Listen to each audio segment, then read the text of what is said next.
Olá, bom dia.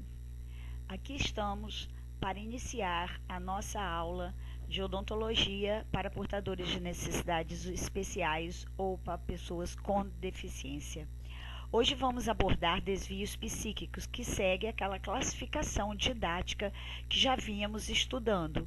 Havíamos estudado desvio de inteligência e agora desvio psíquico, aonde abordaremos neuroses e psicose. Segue abaixo a bibliografia de consulta. Bem-vindo à nossa aula virtual. Ligue seus computadores ou celulares e se liguem na mais empolgante série Desvios Psíquicos, a aula parte 1. Estaremos dividindo a nossa aula de desvios psíquicos em duas partes.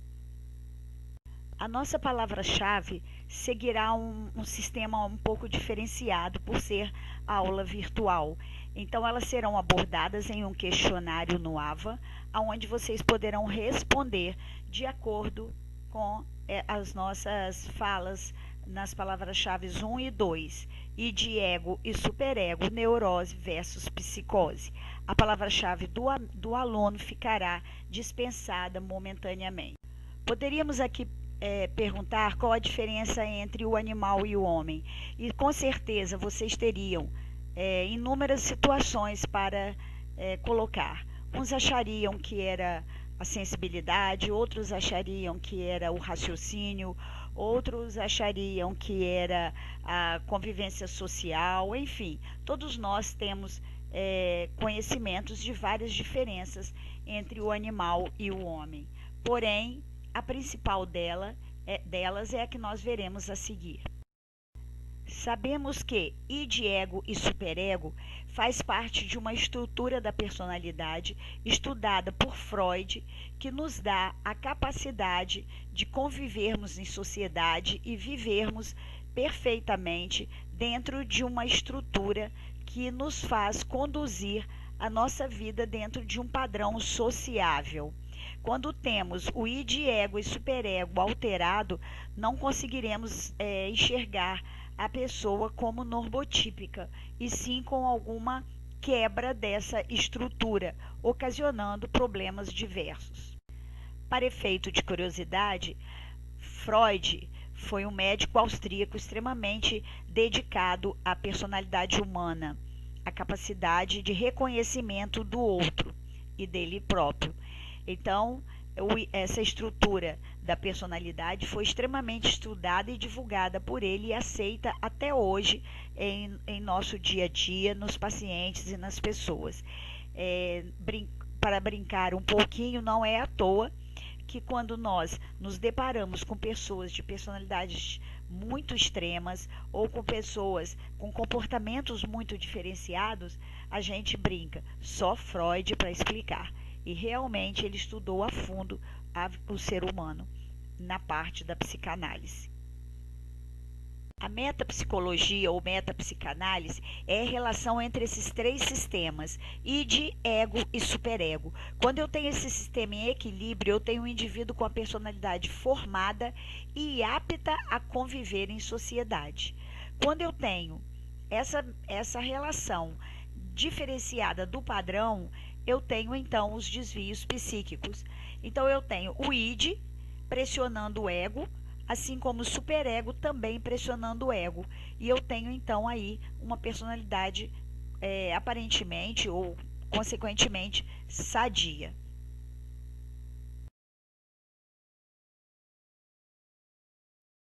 Vamos a um exemplo. Uma pessoa passa por uma padaria ou uma lanchonete cheia de doces e diz: quanto doce, vou comer tudo agora. Quebra a vitrine e sai comendo doce sem parar. O que está acontecendo com essa pessoa? O instinto mais primitivo dela está exacerbado. Quem é o instinto mais primitivo? É o id. Ela não pensou, ela somente quis e foi lá e pegou, independente de ter quebrado vitrine, de não ter dinheiro para comprar ou de ter tanta coisa para comer. Então é o instinto mais primitivo.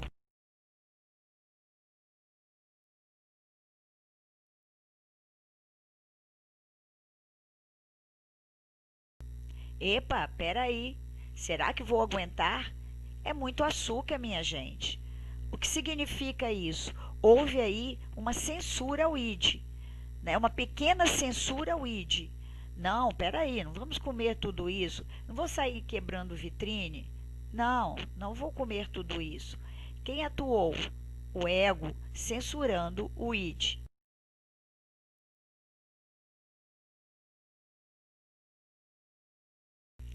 E aí vemos que um pensamento ainda mais aprimorado. É muito açúcar, vai engordar, posso até causar uma diabetes em mim mesmo. Não é nada saudável comer isso tudo. E peraí, eu não tenho dinheiro para comprar. Eu não tenho dinheiro para comprar tanto doce. Não, não vou comer tudo.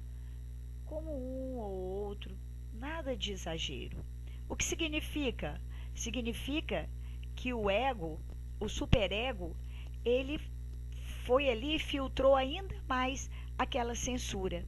Porque o superego, ele está muito mais relacionado com o meio em que vivemos, com a forma com que fomos criados.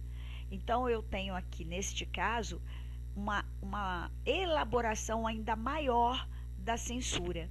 Então, por exemplo, se eu for criada numa família onde açúcar come-se açúcar dia e noite sem nenhum questionamento, é claro que meu superego não vai ser tão filtrado, né? Eu vou dizer, ah, não, não vou comer não, eu não tenho dinheiro para pagar. Mas aqui, uns doisinhos eu acho que vai. Amanhã eu venho como mais dois. Se eu fui criada numa família, por exemplo, fitness, onde o açúcar praticamente não existe, o meu superego vai ser mais filtrante ainda, né? Então, não, que isso? Não como açúcar, não gosto de açúcar. Açúcar faz mal, não tem nenhum benefício. Então, eu filtro mais ainda. Então, o superego, ele está muito relacionado com o meio externo, com a forma com que a gente vive, com a forma com que a gente foi educado, né? As situações, elas passam muito mais pelo que a gente adquiriu na vida toda da gente. O ID, o conteúdo do ID é como uma força total e completa que precisa de alguém para controlá-lo.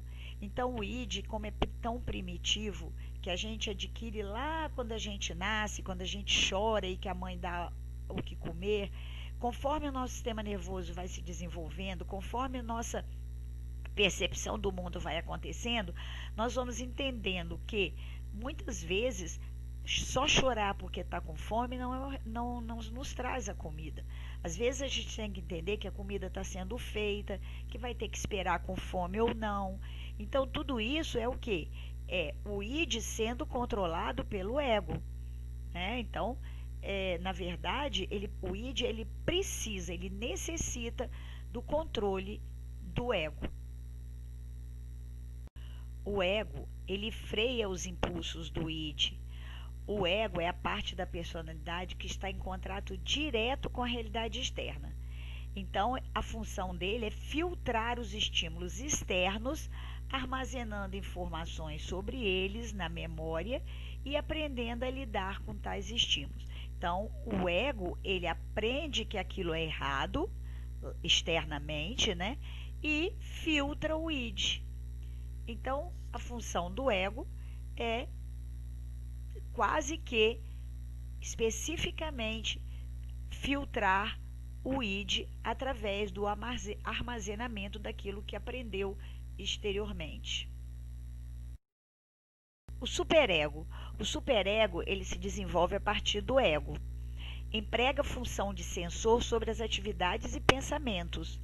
É seu depósito de moral, de conduta e de inibições. Por isso que eu disse que ele está muito relacionado com a forma que você foi criado, né?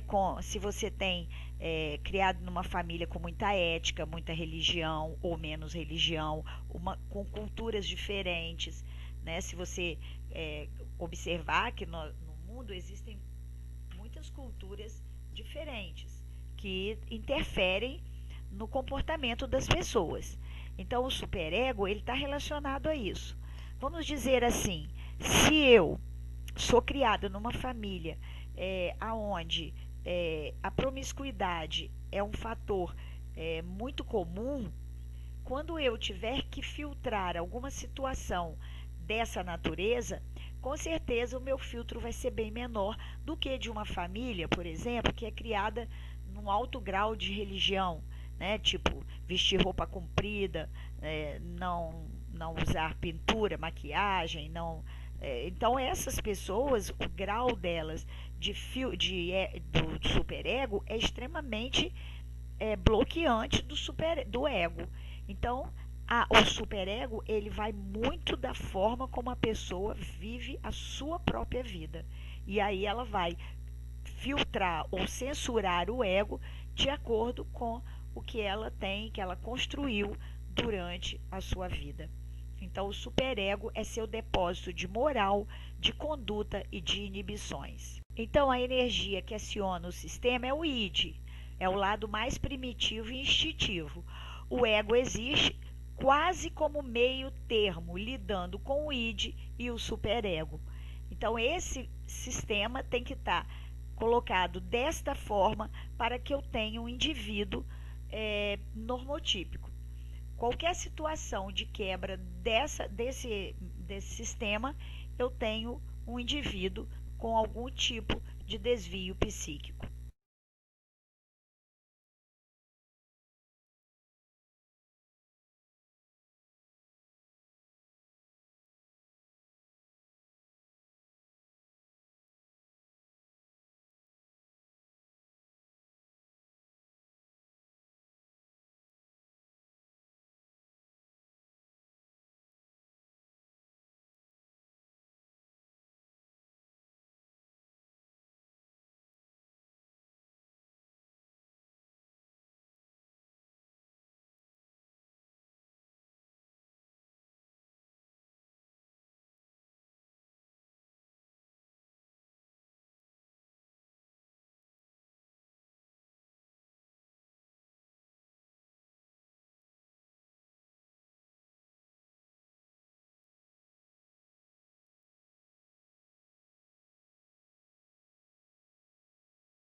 Então, como eu falei, quando temos alterações dessa estrutura da personalidade, a gente tem o desvio psíquico, que é o que nós vamos abordar nessa e na próxima aula.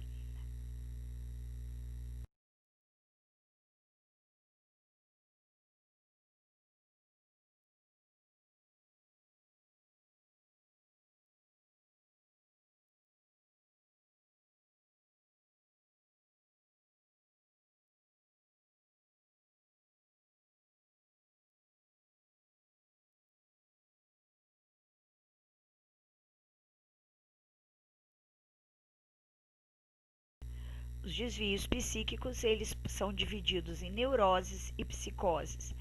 E são essas neuroses e essas psicoses que fazem a diferença durante um atendimento ao indivíduo com desvio psíquico.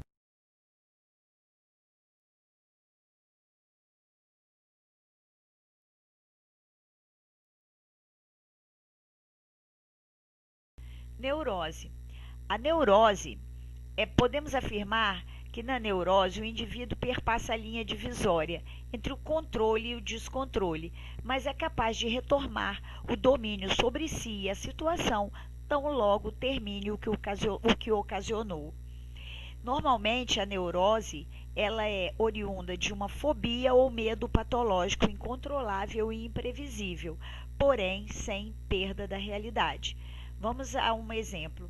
Um indivíduo que tem medo patológico de relâmpagos e trovoadas, ao acontecer isso na sua vida, ele vai ter batimentos cardíacos alterados, sudorese, mal-estar, vai se recolher, ficar quieto num canto. Assim que tudo isso termine, os relâmpagos e as trovoadas, ele retorna a sua vida normal, né, o seu estado emocional, tanto emocional e fisiológico, porque os batimentos cardíacos são controlados, tudo, e ele volta a uma vida normal.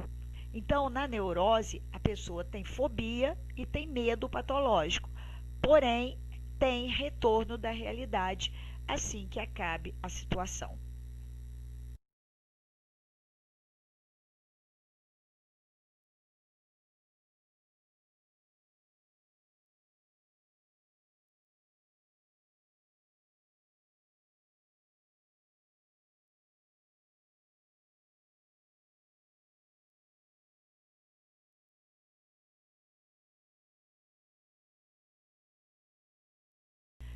A psicose é o não exercício do controle do próprio comportamento, é a fragmentação parcial ou total da personalidade.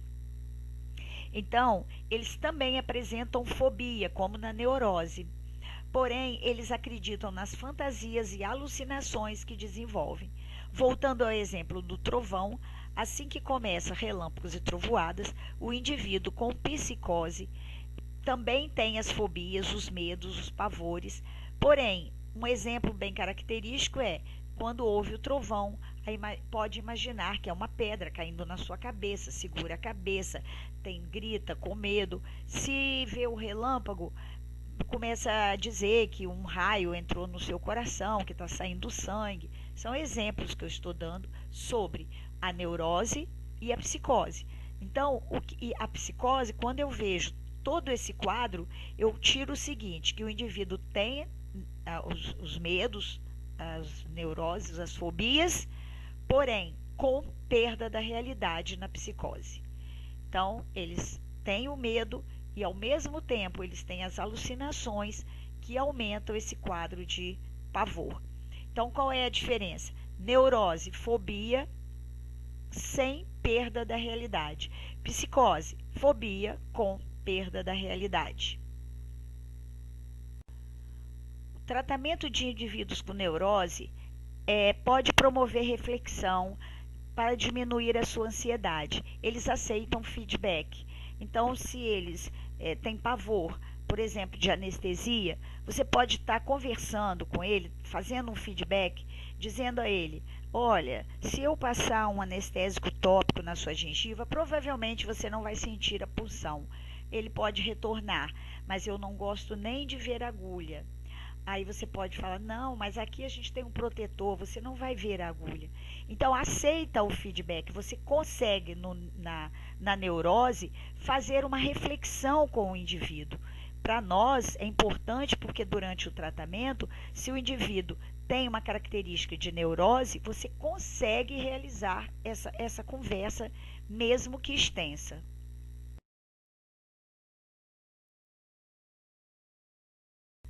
Na psicose, diferente da neurose, ele não aceita reflexão. O comando é direto, ele não tem feedback. Então, nós utilizamos métodos de manipulação e controle de forma objetiva. Levanta, senta, abre a boca, fecha a boca. Esse tipo de comando.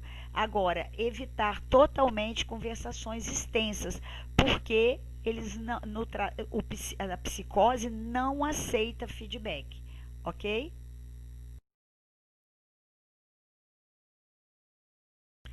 Veremos na próxima aula os tipos de psicose. Normalmente nós temos, dentre tantos, a esquizofrenia, que será a nossa aula principal, a psicose maníaco-depressivo, que é o bipolar, transtornos alimentares, bulimia, anorexia, transtornos de ansiedade, fobia, pânico, toque, transtornos de estresse pós-traumáticos. Todos esses são tipos de psicose, que em alguns abordaremos com mais propriedade na nossa próxima aula.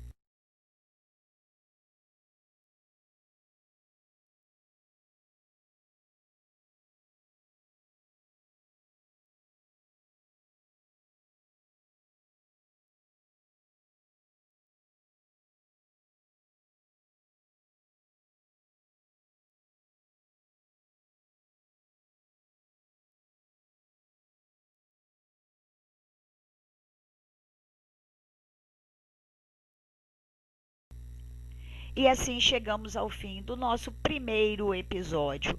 Aguardem o próximo episódio da série Desvio Psíquico, a aula parte 2. Para brincar um pouquinho, né, gente? No momento que a gente está passando. Será na próxima quarta-feira, dia 4 de abril, dia 1º de abril, mas não é mentira, estaremos aqui neste mesmo horário. Não percam, fiquem em paz, estudem, aproveitem o momento para dar uma recordada em tudo e adquirirem mais conhecimento. Tá? Fiquem bem, até a próxima aula.